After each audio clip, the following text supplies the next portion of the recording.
Please leave a comment where in the world you are listening from. My best friend's wife's friend had a crazy story, 3 degrees of separation, but hey, they caught the guy so I can verify it as true. She went on a Tinder date with some guy who invited her over to his apartment for dinner. For whatever reason, she decided that would be acceptable and safe given the guy was a total stranger. Guess he was hot egg. So she goes to his place. He has it all done up romantic, like candles and everything, and he made dinner and poured some wine. Halfway through dinner, she starts to feel ill. When she mentioned to him that her stomach was upset, she got fairly scared because the dude insisted she stayed longer and had more wine. After he persisted and kept trying to get her to eat and drink more, she felt uncomfortable and left. She said he was upset but not really angry, more disappointed than anything, and he allowed her to go reluctantly. She gets home and vomits a bunch. It's late, so she toughs it out, but she felt sick the next morning too. So she went to the doctor. They pump her stomach and tell her they will run some tests. They figure it's probably just food poisoning, but tell her they will call her if there are any findings worth discussing. A few days later, the doctor calls her. She said he sounded concerned and told her she needs to come in immediately to discuss the test results. She arrived and the police were there, 3 cop cars and multiple officers and forensic trucks as well. Ends up when they pumped her stomach, they found human meat. She had literally been eating people that this guy was feeding to her. Police asked for the address she met him at. Ends up it was an Airbnb, and the name that was given was entirely false. The phone number she had called him on had also been disconnected and was no longer in use. Eventually they found the guy. I'm not sure what he was charged with or how much time he served. Just know he was eventually arrested a few months later. A few years ago, I matched with a guy on Tinder. To be clear, I was identified as CF on my profile, and so was he on his profile. We matched and started texting, and I again made it clear that I don't mind kids, but I did not want the responsibility of any. I wanted to live my life for me. He claimed to be the same. We texted for about 2 weeks before meeting up. I'm super safe that way. And yes, I checked his social media and such. It was pretty sparse, but no red flags. Since mine was the same, I couldn't really say anything. He seemed to post about as much as I did, so all seemed on the up and up. We had a lot of the same likes. Loved music of many genres. He played the guitar, and I play the piano and violin. Both liked animals and enjoyed casual hiking. Loved to read, though I've since come to realize he was definitely lying about how much he read. Honestly, he seemed great. We kept things casual for about the first month before we decided to make it official that we were dating exclusively. We saw each other probably 3 to 5 times a week for 6 months. Anything from overnights, his place and mine, to quick lunch dates when we were both busy. Things seemed to be going great.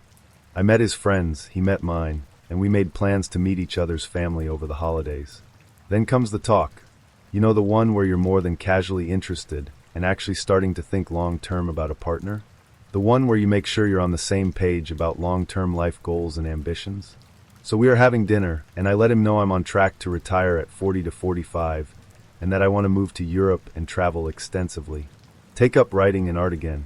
I'm trying to delicately get around to what his financial situation is like. If he's got hundreds of thousands in debt, I need to bail. But if he's only marginally in debt, I'm willing to invest in the relationship at this point, because he seems so great. Funny, smart, kind, hot as hell, and a damn good lay. LOL. So it happens. He literally knocks me dumb as he takes my hand and looks deep into my eyes and tells me there's something he's been keeping from me. I'm thinking he's about to let me know he's so far in debt that he'll be working until he's 90. Nope. He's got kids. This motherfucker had 3 kids. And not only that, he has sole custody. I'm literally stunned speechless as I listen to him explain to me that the condo we're currently sitting in is in fact not his house, but his single brother's, who agreed to let him use it for our dates, so his parents can watch his kids at his house since their apartment isn't kid-proofed.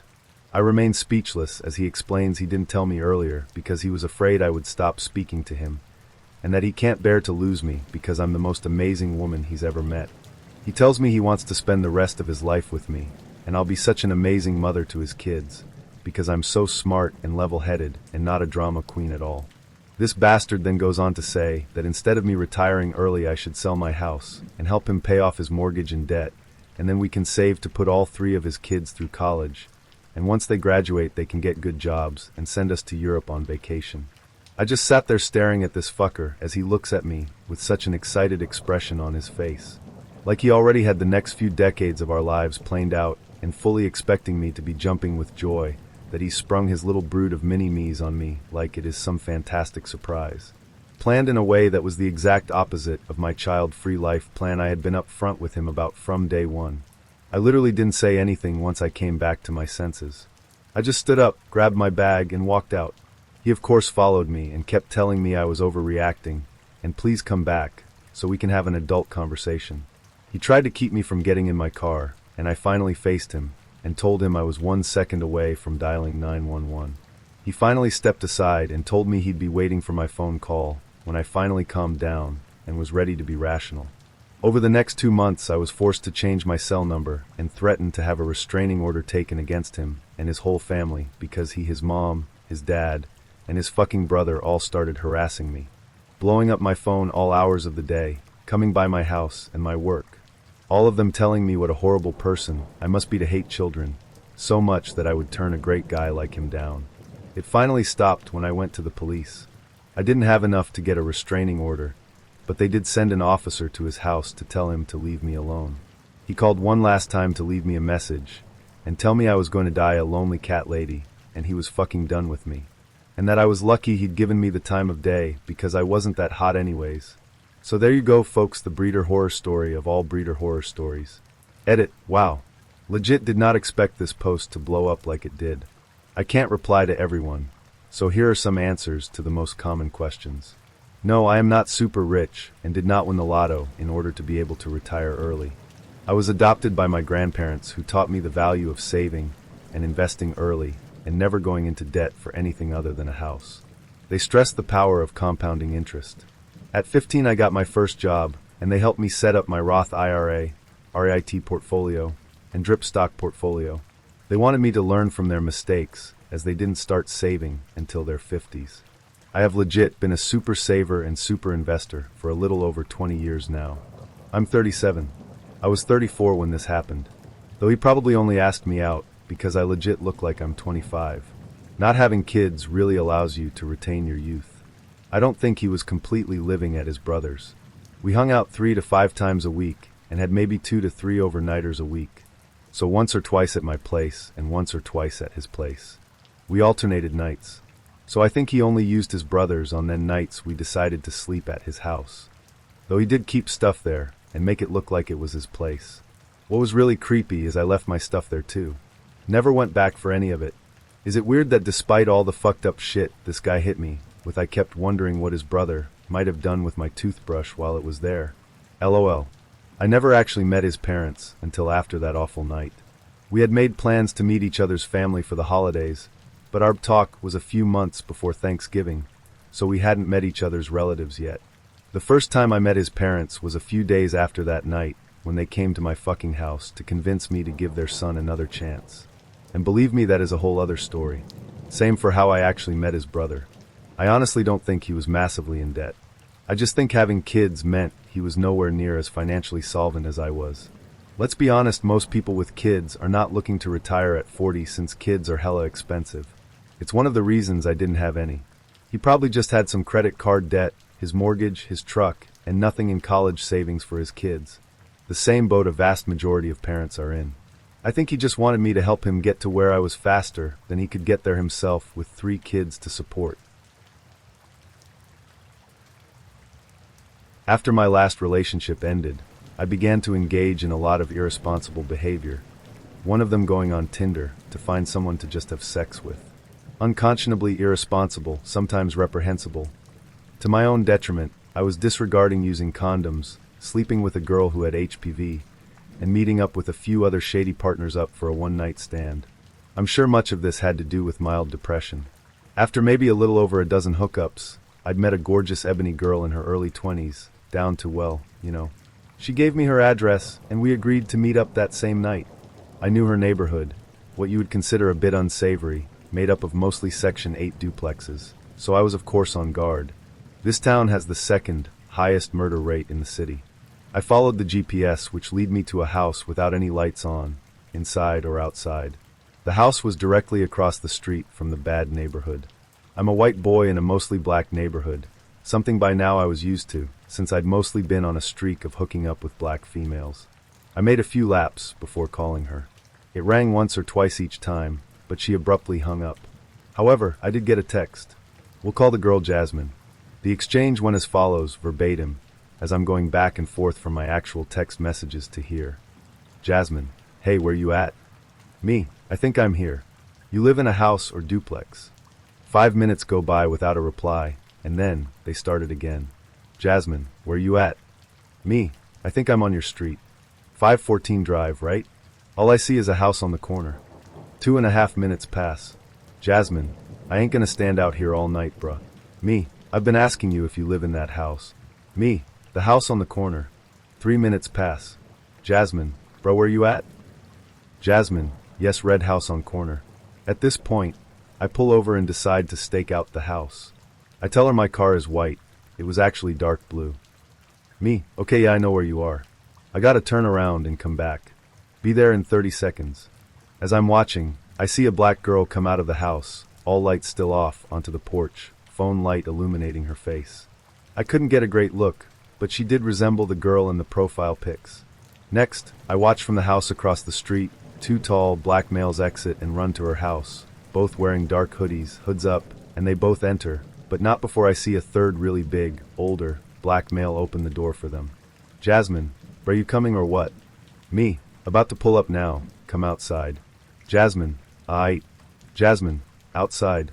I take my gun out from my glove box, and instead of just leaving, I did something potentially very dangerous. I turn on my headlights and pull alongside the house and roll down my window. She's on the steps, leering down into her phone. Before I call out, Jasmine, she looks at me and then says, hey, I thought you was driving a white car. Am I good to come in? I ask. Yeah, you good. Why you asking me so many questions? I smiled and simply said one thing. Nice try. In that moment, just as I was pulling away, she flashed me a grin. Not a friendly or flirtatious grin, but one which obviously said, you're very lucky. About 1 minute later, I get a text. Jasmine, why you punk out? Me, I didn't. I saw your 3 friends go in there. Jasmine, they my cousins, you a bitch. Me, no they ain't. The entire house was pitch dark, I'm not stupid. Then I got one more text, affirming my worst suspicions. A brief, albeit frightening one. Jasmine, haha. She blocked me after that. I'd like to say it was my last time using Tinder, however, from then on, I'd only meet people in public places. I'm currently in a relationship with someone I did not meet online. Just be careful out there. The end. I matched with this girl on Tinder. After texting back and forth for a bit on the app, I got her number and called her to set up a date. On the call, we agreed to meet up Friday, May 28th at 8 p.m. Central Standard Time and hit up a bar in Chicago.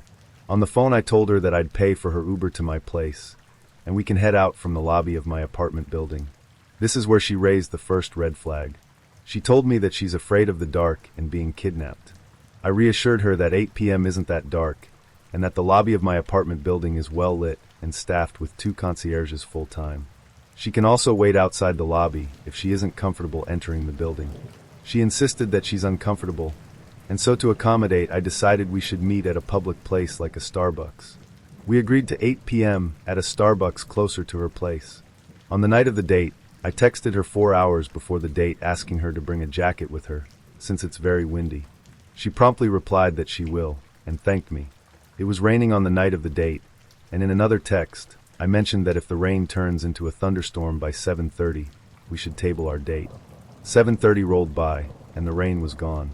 I texted her around 7:40 telling her I'm leaving my house heading to Starbucks. This is where the text messages shown begin.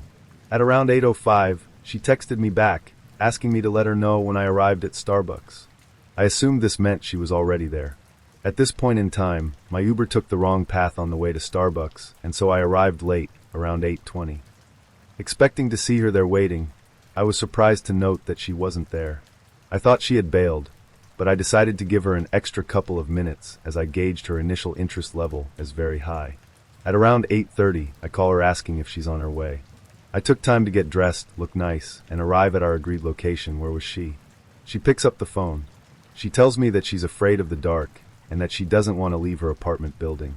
I told her that we agreed to meet at Starbucks at 8, and that it's now 8:30. She then asked me to pick her up from her apartment building, which is located 10 minutes away by car ride. This perplexed me. She's afraid of being kidnapped, but is giving me her address and is asking me to go to her place. She knew I was on my way 20 minutes before our date, told me to tell her when I arrived, and it's now 30 minutes past the time when we were supposed to meet. I asked her if she can make it over in 10 minutes. That would have given her almost an hour to prepare since I texted her that I left my house. She ignored the question and insisted that I pick her up. Remember, I already offered to get her an Uber to my place 2 days prior, which she rejected. I pressed on the same question, asking her if she can make it within the next 10 minutes. She was silent for a good 30 seconds. It was the type of silence where you can tell she wants to say yes, but knows that she can't get ready in 10 minutes because she's still in her pajamas.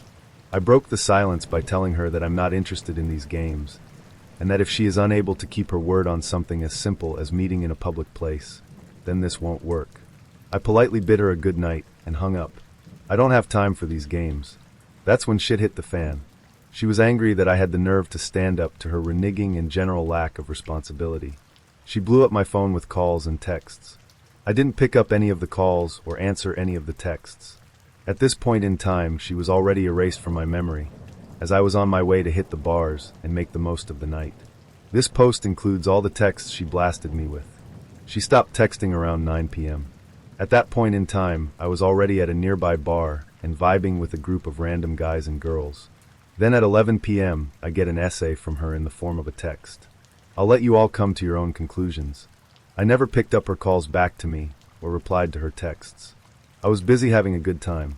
If you ask me, I dodged a massive bullet. Making men in your present pay for the mistake of men in your past equals a future without a man. I matched with a girl using the highly successful and scientifically proven dating act we find ourselves currently on. We'll call this match Jen. Jen seemed nice, lolled at my shitty humor, talked good and proper, and asked when we might be meeting up. I suggested a place. She told me when to be there. Onwards, towards my record book we raced. I went into this with zero expectations. It was Tinder, after all. But my choice of a wine bar had been met with overwhelming approval, so I thought maybe something positive might come out of it. Then I saw Jen, and I wanted something to come out of it. She looked substantially better in person than on the app. A reverse catfish, if you will. She had come straight from work and still carried the aura of being focused and unstoppable.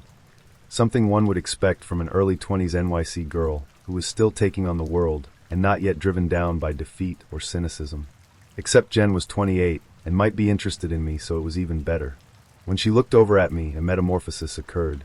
Her professional demeanor transformed from a defense attorney honing in on a lead witness error-filled testimony to a child who just received that Christmas puppy they wanted after all other presents had been exhausted. I actually had butterflies in my stomach. Jen and I do a friendly hug, and the first thing I notice is her perfume. I don't know what it was, but she smelled amazing.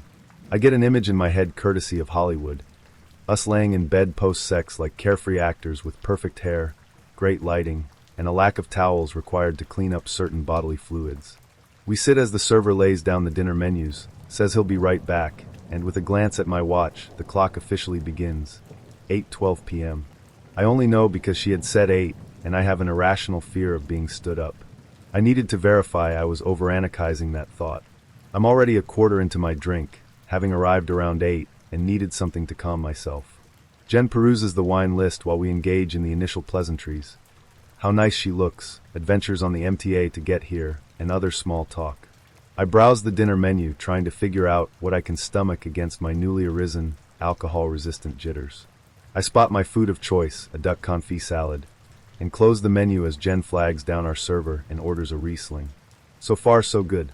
After her order, she leans into the table, showing some eagerness to talk. Jen has a hell of a smile and brightens up almost on cue as I ask about what she does. The small talk turns to worthwhile discussion as her drink gets dropped off. She tells the server she's ready to order. Apparently, she's already been here and knows what she wants without having to look at the menu.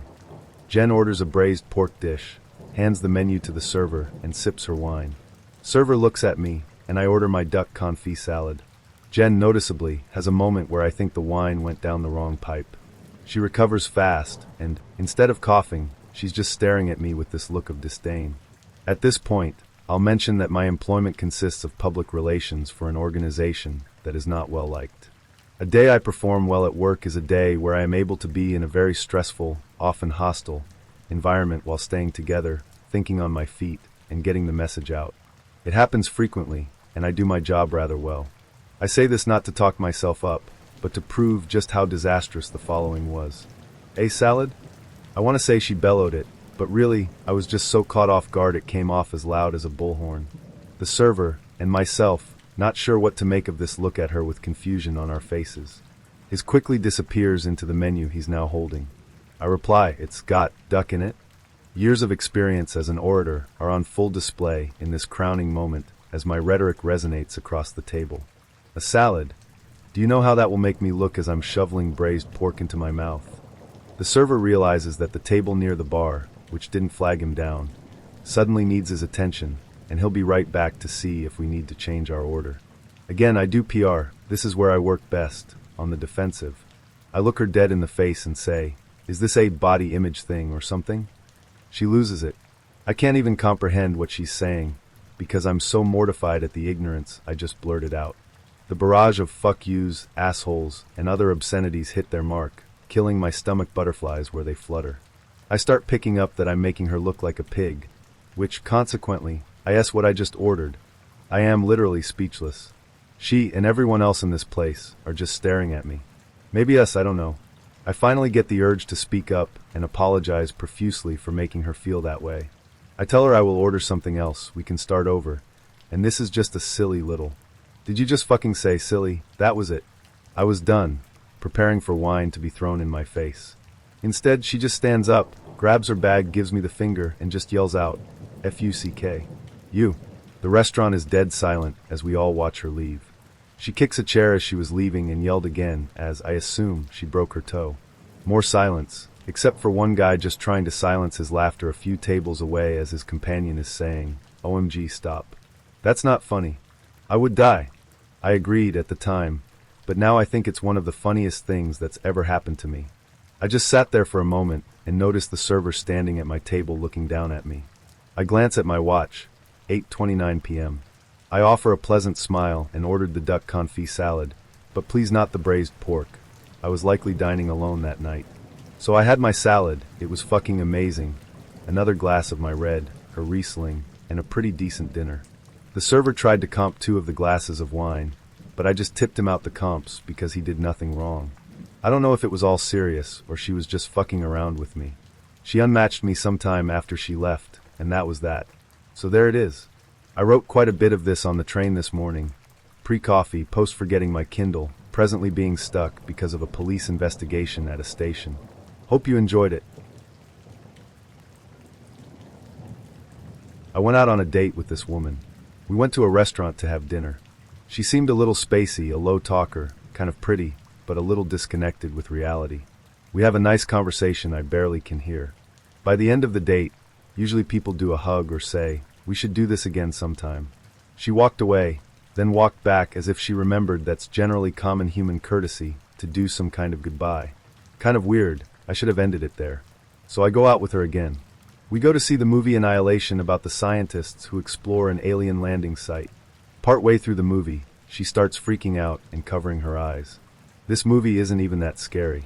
Afterwards, we go to the movie theater bar where she needs to take time processing all the visuals she just saw. She's still kind of freaking out, but we get to talking. She shows me a reservation she made for the weekend. I look at it. It's not the name she used on her dating profile. And come to think of it, she never mentioned anything of that before, and it was a bit weird. I probably should have ended it there. So I go out with her again.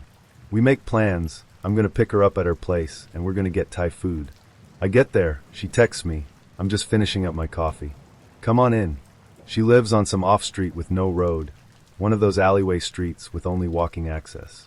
She lets me in at the gate.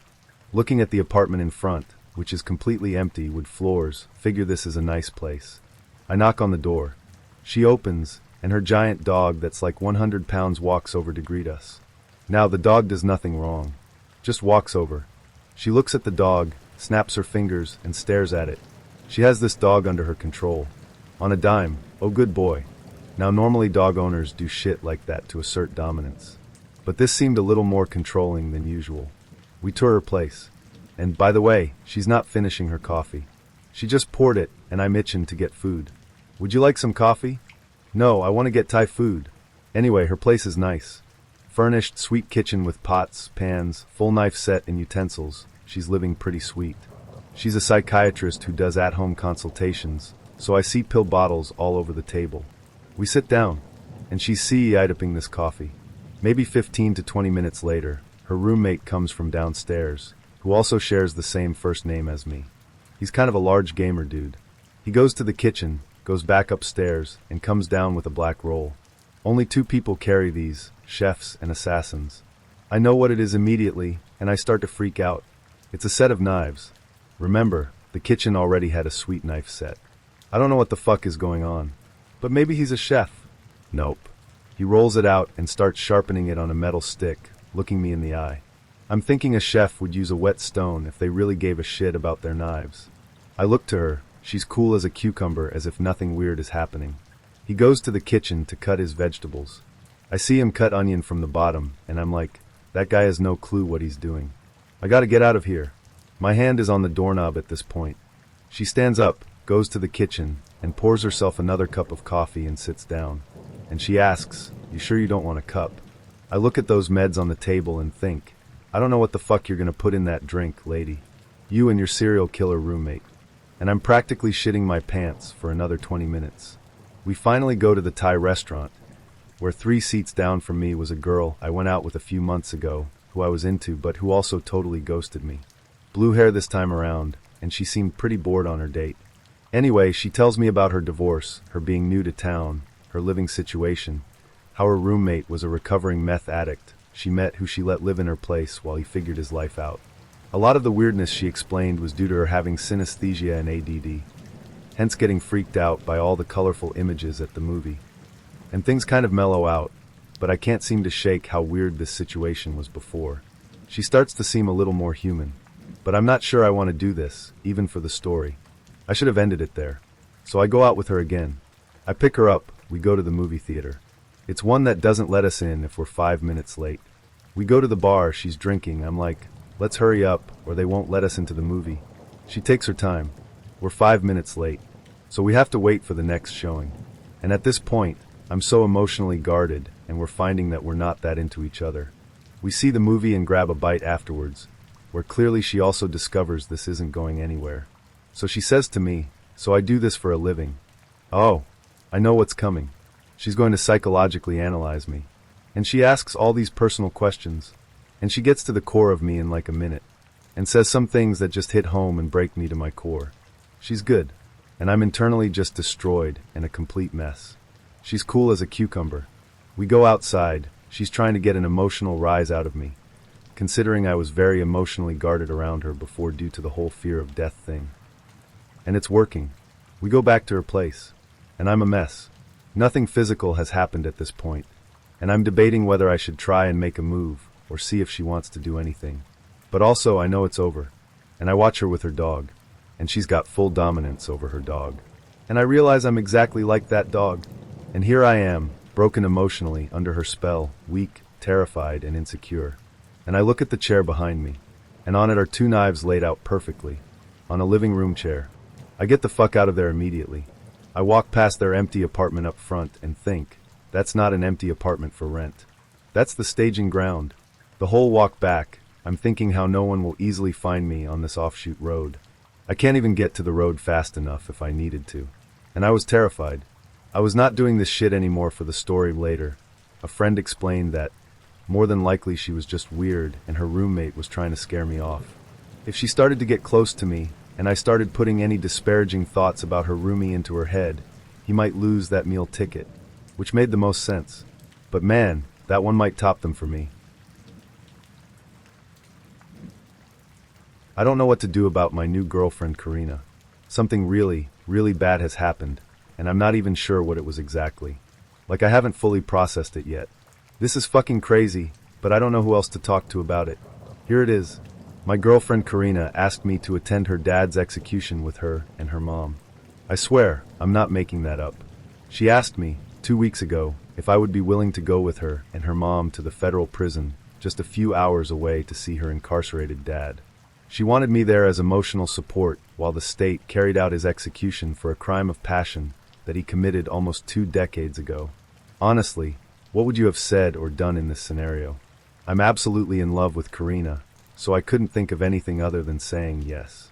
I mean, I didn't even know that her dad was on death row. All I knew when Karina and I met was that her dad wasn't around when she grew up and that he was in prison. I just wanted to be a good boyfriend. The day of the execution, I was so nervous. I got up early and drove to her house where she still lived with her mom. They were both dressed up in similar dresses. Her mom's dress was almost slightly inappropriate for such a solemn event. It was so weird. We got to the prison shortly before noon. I thought they were just going to let the family say goodbye or something before her dad's execution was carried out. Instead, when we arrived at the prison, they almost rushed us to some waiting area that had some other people there that they said would be witnesses. There was a priest, I think a few journalists, and then some other family members, most of them I didn't recognize. At first, a stern-looking prison official did not want to let me accompany my girlfriend inside. They said it was only for approved attendees and immediate family, but unfortunately, somehow my girlfriend convinced them to let me accompany them inside to witness everything. Never in my life had I seen anyone die before. I was so nervous about what I was about to witness that I thought I would be sick. Several times, I could feel my mouth start to fill up with saliva, like it did whenever I was about to throw up, but I was able to suppress the feeling. Eventually, a few prison officials escorted everyone in the waiting area to another dark room that had a large window looking into another room that had a medical-looking table with some straps attached to it. Karina's dad wasn't there yet. Karina's mom was quietly crying, and my girlfriend was oddly quiet. I remember, I couldn't believe how she and her mom looked alike in that moment. My girlfriend didn't look at me, but just kept staring ahead in anticipation of when they would bring him out. Eventually an official came out and told us the prisoner would be brought out shortly. When her dad walked into the room, I saw the guy for the first time. He was tall and thin and looked oddly serene for someone that was about to die. He smiled at the guards, who all smiled back at him. He greeted each of them warmly, and they seemed to respond kindly to him. Then he took a deep breath and smiled again. Then he looked into the window separating the execution room and the witness room. His eyes immediately went to Karina's mom, Karina, and me. His smile suddenly dropped at that point. Then he kind of winced slightly as his eyes stayed focused on mine. My heart was beating 1,000,000 miles a minute. I think I even fucking waved slightly at him out of nervousness. I was so scared I was about to witness someone die that I didn't know really how to act. The priest, dressed all in black, was escorted into the room to speak her dad while the guards begrudgingly strapped him to the table. Her dad seemed well liked by the prison staff. Finally, the warden asked whether her dad had any last words. Her dad then looked directly at me again. I mean directly into my eyes and just stared at me unblinking. It scared the hell out of me so much that I looked away, and then to Karina, who ignored me, and just continued to look into the room along with everybody else. I was gripping her hand tightly, but I didn't say anything. I turned my gaze back into the room with her dad, and he was still just fucking staring at me. I almost wanted to say, "What is it?" because of how awkward it was, but he suddenly shook his head and said, "I don't think so." The warden then said, "Jim, are you absolutely sure that you don't have any last words? Your family is all here for you. Please, this is your last chance," he said sympathetically. He then shook his head and didn't say anything. The warden then read some kind of death sentence or certificate or something, then they started to inject him with some medication. I assumed that was the lethal injection they used.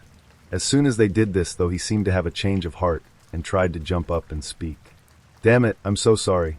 Boy, you need to run. She is just like her mother," he shouted before being pushed back down. "She's the same as her mother," he shouted. I looked over at Karina, and she had this look of hatred or disgust watching this. Her mom's expression scared the shit out of me. Despite the tears on her cheeks, her mouth was slightly upturned in a sort of suppressed-looking smile or sneer. He tried to speak again within the first minute, but it didn't last long. It sounded like he once said, "It suck, or just suck, then you buy." He fell asleep, then seemed to struggle slightly with his breathing, then was pronounced dead. It took about 15 minutes in total. It was very uncomfortable to watch. Afterwards, I took Karina and her mom home. It was quiet the whole drive, but Karina did something odd when we made it back. She tried to initiate sex with me. Obviously, I couldn't do that, but the next morning she tried again. Every day since then we've been having a lot of sex, but I feel really weird about it, despite how into Karina I am. Even in my dreams we're having sex. I wake up exhausted and not refreshed at all. At this point I'm kind of worried about everything. I'm exhausted and weak, and I feel like I might have some kind of trauma from what I saw. Karina, though, couldn't be happier.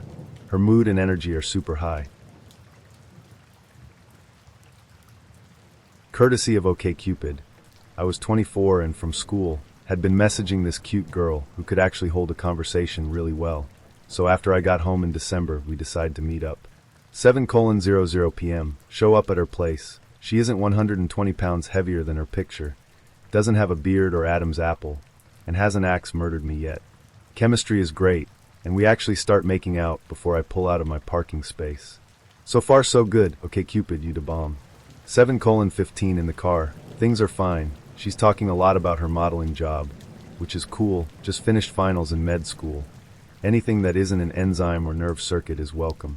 7:30, arrive at ice rink and race each other inside. This is fun, literally sprint in to see who can get ice skates first. 7:35, inside, and she's still going about her local modeling career and all the free things the vendors and designers give her. Thrifty cool. She hasn't asked anything about me, but whatever. She's cute and I don't think she has a penis. 8:45, been skating for a while.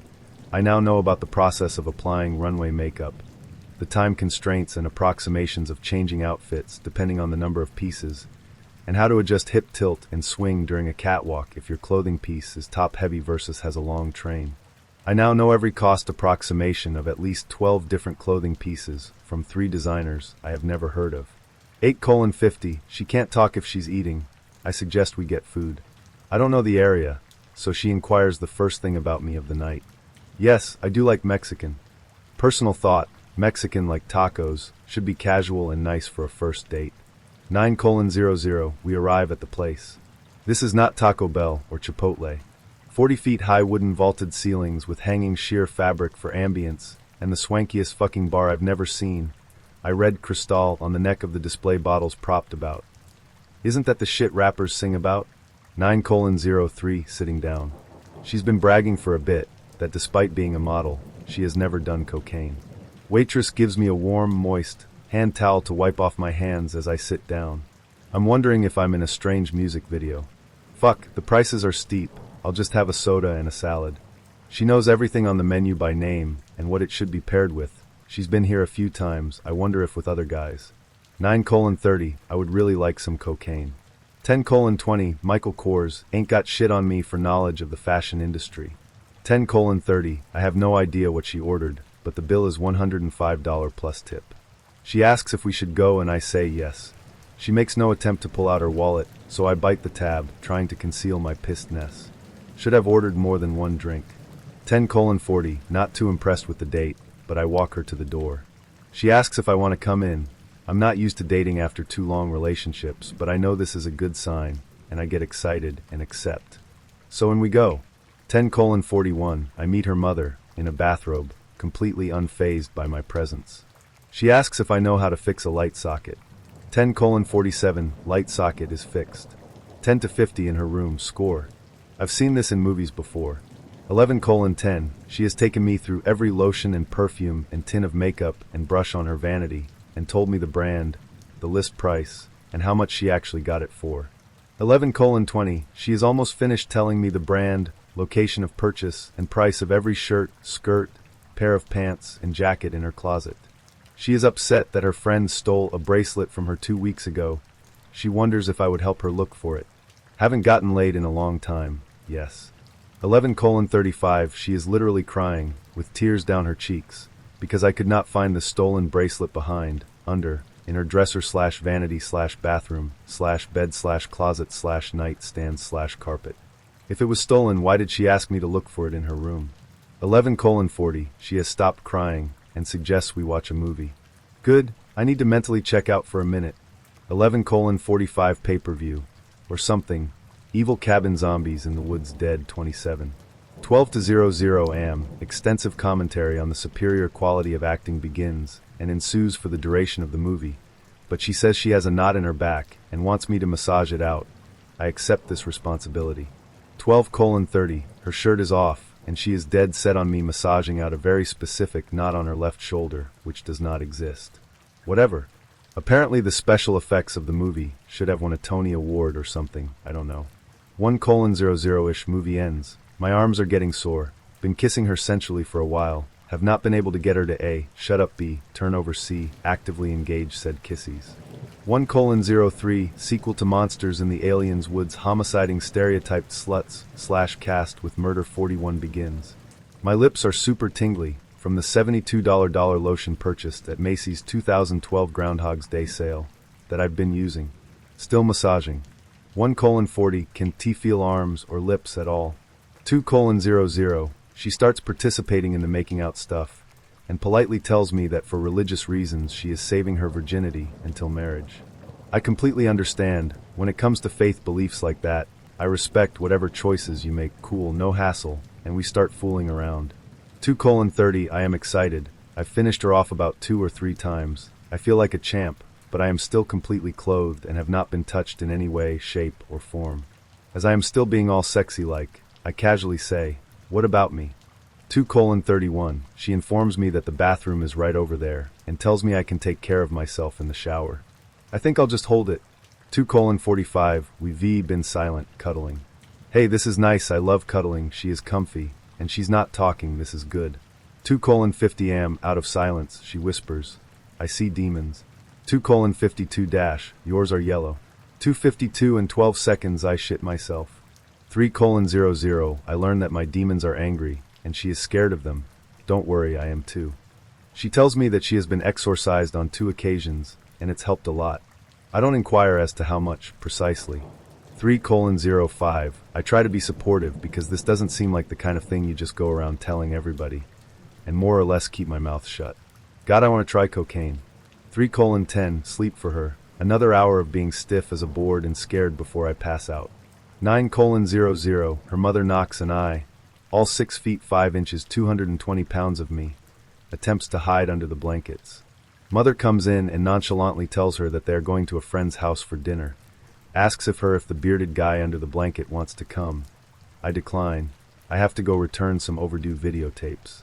9:15, I leave to return some overdue videotapes. No, we didn't go on a second date. We had a pretty typical anticlimactic dispersion from each other, and haven't talked since, but it's okay, because apparently my demons can keep me company. Gather round, kids, and I will regale you with my tale of Juice Man. This date happened when I came to Japan for the very first time in 2014 as a study abroad student. I met this guy on a dating app, and we talked for about 3 weeks before meeting. His profile said he was about 24 or 25, and I was 23 at the time. At that point I had only had about 3 years of undergrad Japanese study, so basically I sucked at it and could hardly speak anything. He also couldn't speak any English, so it's a real wonder why I even agreed to go on a date with him in the first place, but I digress. So the day comes, and he says he will pick me up in his car. I get gussied up, leave my dorm, and meet him at his car. I immediately notice 2 things. 1, he is at least 10 to 15 years older than his profile says. Like, this guy could have been the father of the guy in the pics. 2, when he opened his mouth, he had the most rancid, putrid breath I have ever smelled in my life. Every crack of his mouth sent a chill down my spine with how absolutely terrible his breath smelled. He obviously was an avid smoker, and his teeth were very, very brown. Like somewhere between raw sienna and sepia on the Crayola crayon spectrum. At this point I am thankful that he can't speak English, and almost insist that he use the translating app to speak for him, just so he would stop opening his mouth. Through the app he admits right away that he is embarrassed for lying about his age and how he looked. I, trying to be nice and realizing that I am now at his mercy in his car, assure him that everything is just fine, narrator. It wasn't. The plan for the date was to go to this nearby mall and do a little shopping and have lunch. So we are heading over, and I am taking very measured breaths all the way there. Along the way he realized that he forgot his wallet at home, but says he's not far from his house. So he drops me off at this nearby sporting goods store to wait for him while he drives back to his house to get his wallet. Around 10 minutes later he texts me that he's outside, and I come out. He has retrieved his wallet, and along with it, this gigantic, half-drunken jug of fruit juice. He hops out the car with this big-ass jug of juice, and is just taking huge swigs out of it like a swarmy pirate, backwash and everything. I am just in awe of how obscenely large this jug is, and also how he was able to single-handedly turn regular fruit juice into a brown viscous liquid. Ever the gentleman, he gestures the jug towards me and offers me some. I politely decline. So now we are on our way to the mall, him gulping down his juice, and me taking tiny gulps of air like a fish trying to hold it together. We get there and I've decided in my head to hurry up and eat lunch, and make up some excuse to end this date as soon as possible. So we look around the mall for a bit, and I am making sure to keep a healthy distance from him, because his breath has amazing reach, y'all. We quickly have lunch, and I manage to get him to end the date and bring me back to my dorm.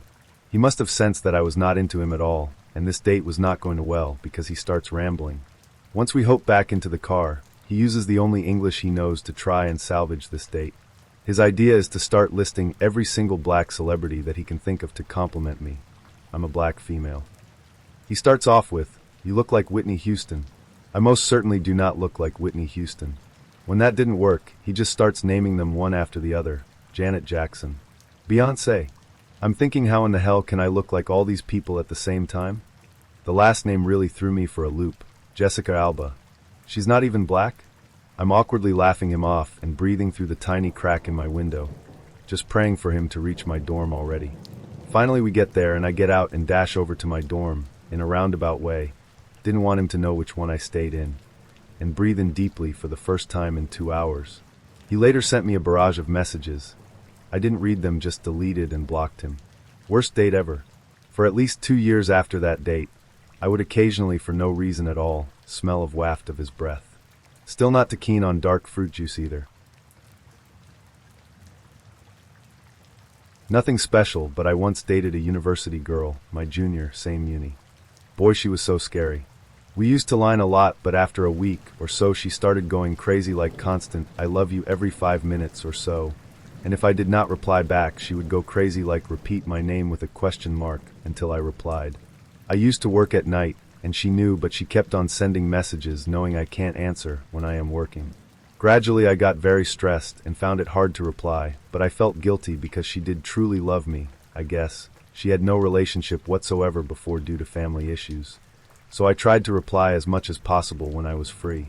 So this one day I was very tired of work and could not reply to her. Next morning I saw her last message at like 1 a.m., which said my name with a question mark, as always, and said I was sorry, and had to lie about my dog being sick and had to take him to the possible. Oh boy, I wish I hadn't. She starts asking me which hospital, what time, was it so serious that I could not reply, if my dog is more important than her, etc. I was a bit angry and just replied, "Maybe you should find someone as mentally ill as you, because I think I am the normal one here, and I for sure don't want to be a mental, nor be controlled by one." And she starts all this drama like, "I thought you loved me, blah blah." I basically just ignored and did not reply to her for 2 days. The third day was a Saturday, and she knew I was going to the Eon Lake town to buy a new lamp for my desk. I kind of knew she would have wanted to meet, but she did not mention anything, so I was quite happy. I kind of knew I did not like her anymore, because I preferred staying alone rather than with her at this point. Just as I was heading towards Loft, where I said I would buy it from, I find her standing outside the store with her mother. Like, what the actual fuck? Why the fuck is she near the store, and why the fuck is her mother with her? I got goosebumps and knew something was going to happen. I left the store right away and went back home. Later that day she sends me a message, "Were you not supposed to go out today?" To which I replied, "Yeah, I did, but I saw you and your mom, and knew you guys were waiting for me, so I came back." She could not believe it. She starts getting angry like, "We just wanted to talk. Do you know what my mom thinks? She thinks you used me, kind of bullshit." Apparently I was the first ever person her mother let her date. What was worse, she told her mother that I did all sort of bad things with her and trashed her. Like, what the fuck, we never even had sex, not even a kiss, and she starts all these shits. I was very, very confused and angry at the same time that I decided to talk to her on the phone. Right from the bat she starts crying and all those I shoulda known BS for like 30 minutes, then I got to talk. I told her how we did not match, that she deserved better than me, surely she does, and that I am a big failure since all I wanted was to end this. After coming to an understanding she agrees to give it some time, not really breaking up. I was like, hell no, I am not contacting you again. And guess what? She did not even last a single fucking day. 2 days later she goes, "Can we talk again?" And my head literally went, "Here we again," and I instinctively just did not reply and blocked her right away.